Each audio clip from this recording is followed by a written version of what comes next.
একাদশী পালন করলে কি ফল লাভ হয়?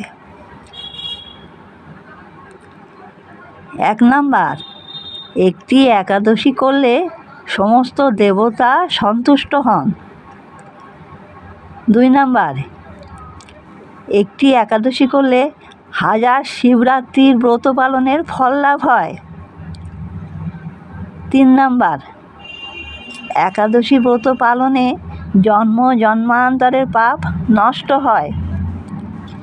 4 নাম্বার, একটি একাদশী করলে সর্বতীর্থ ভ্রমণের ফল লাভ হয়। 5 নাম্বার, একটি একাদশী করলে কোটি ব্রহ্মার উপবাসের ফল লাভ হয়। 6 নাম্বার, একটি একাদশী করলে শত সহস্র যজ্ঞের ফল লাভ হয়। এই ছিল একাদশী পালন করলে কি ফল লাভ হয় সেই ভিডিওটি ভালো লাগলে পাশে থাকবেন। নমস্কার।